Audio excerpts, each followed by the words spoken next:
सोचिए, क्या एक इंसान की शहादत एक पूरे के पूरे साम्राज्य को हिला सकती है? आज हम भगत सिंह की कहानी को समझेंगे। एक ऐसे क्रांतिकारी जिनकी विरासत महज 23 साल की उम्र में उनकी मौत के दशकों बाद भी आज भी गूंजती है। ये सिर्फ एक कहानी नहीं है, बल्कि इस बात का सबूत है कि एक विचार में कितनी ताकत होती है। ये जो पावरफुल वाक्य है ना, ये भगत सिंह के पूरे दर्शन का निचोड़ है। उनके लिए आइडियाज मतलब विचार सिर्फ शब्द नहीं थे, वो क्रांति के हथियार थे।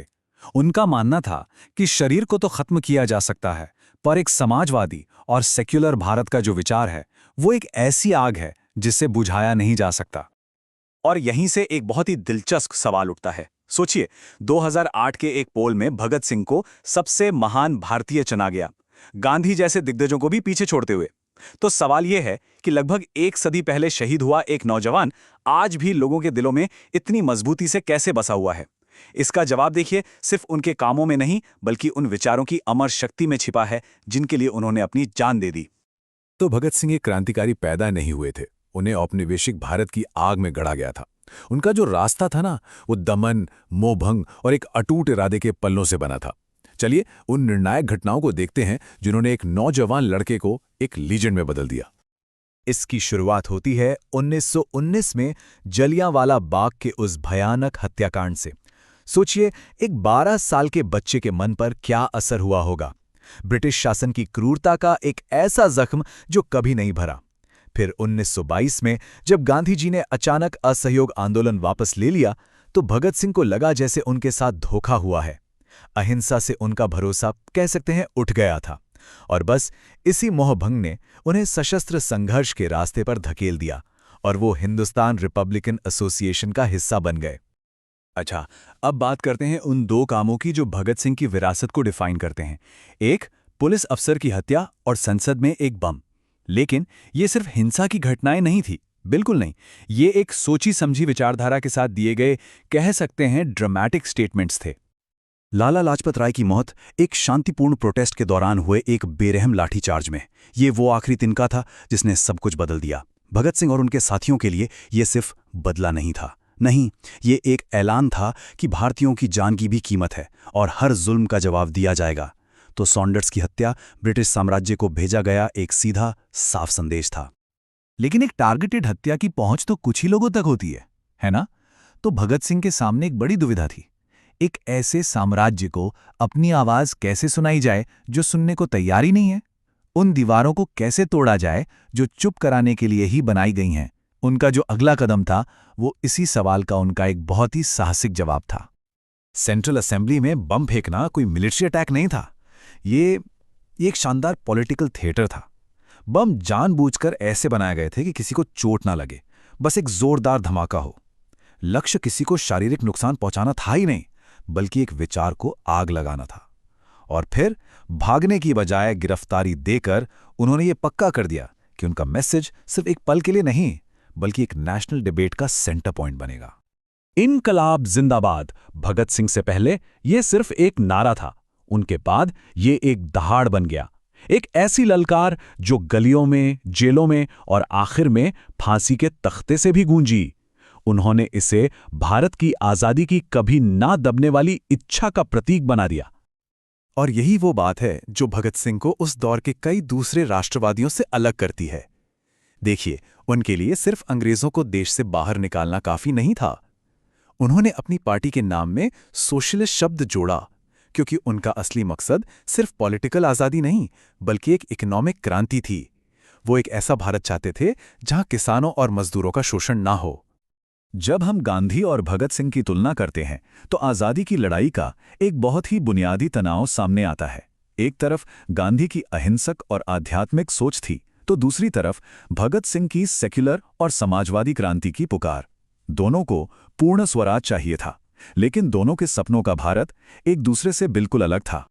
भगत सिंह का संघर्ष सड़कों पर खत्म नहीं हुआ, बल्कि उनकी सबसे शक्तिशाली लड़ाई तो जेल की दीवारों के अंदर और अदालत के कमरे में शुरू हुई। ये वो जगह थी जहां पिस्तौल की जगह विचारों ने ले ली थी।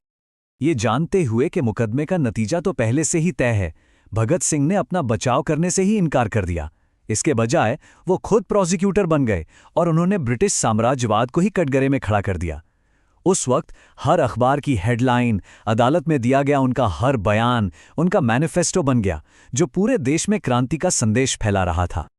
64 पूरे 64 दिन, ये सिर्फ एक नंबर नहीं है, ये इंसान के इरादों की, उसके विश्वास की और उसकी सहनशक्ति की एक जबरदस्त परीक्षा थी।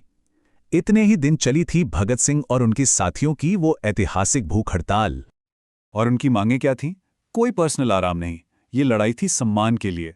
वो इस बात पर जोर दे रहे थे कि वो आम अपराधी नहीं हैं, बल्कि पॉलिटिकल प्रिजनर हैं, जो एक विचार के लिए लड़ रहे हैं।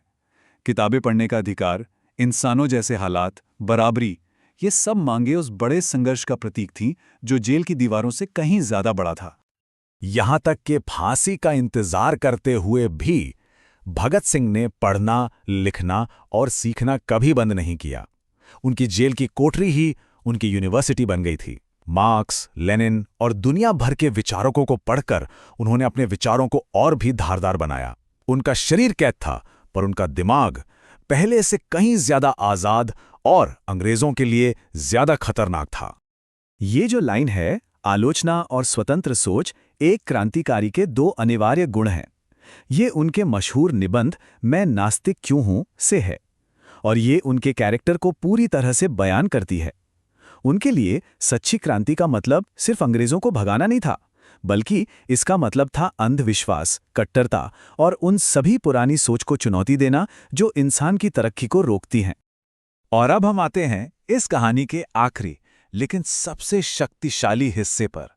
कैसे उनकी मौत ने उनके विचारों को हमेशा हमेशा के लिए अमर कर दिया।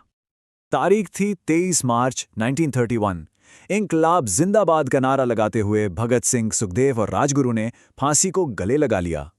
ब्रिटिश साम्राज्य ने उन्हें चुप कराने की कोशिश में अनजाने में उन्हें अमर कर दिया। उन्होंने 3 इंसानों को तो मार दिया, लेकिन एक ऐसे विचार को जन्म दे दिया जो कभी नहीं मर सकता था। और इसीलिए हर साल 23 मार्च को पूरा देश शहीद दिवस मनाने के लिए एक पल रुकता है। ये सिर्फ एक तारीख नहीं है, ये एक याद है। इस बात की याद कि आज़ादी की कीमत क्या होती है, और उन 3 नौजवानों की याद जिन्होंने इसके लिए अपनी सबसे बड़ी कुर्बानी दी। तो आखिर भगत सिंह की विरासत से हम सीखते क्या हैं? देखिए, ये सिर्फ हिम्मत और शहादत की कहानी नहीं है। ये एक बुद्धिजीवी की विरासत है, एक ऐसे थिंकर की जिसने समाजवाद, सेक्युलरिज्म और तर्कवाद जैसे विचारों को आगे बढ़ाया। और ये विरासत आज भी अन्याय के खिलाफ आवाज उठाने वाले हर इंसान के लिए एक बहुत बड़ी प्रेरणा है। भगत सिंह की कहानी हमें एक आखिरी मगर बहुत शक्तिशाली सवाल के साथ छोड़ जाती है कि जब किसी क्रांति का सबसे बड़ा चेहरा चला जाता है तो उस क्रांति की आत्मा कैसे जिंदा रहती है। इसका जवाब उनके कभी न खत्म होने वाले प्रभाव में छिपा है, क्योंकि जैसा कि वो खुद समझते थे, एक इंसान को मारा जा सकता है पर एक विचार को नहीं, और विचार सच में कभी नहीं मरते।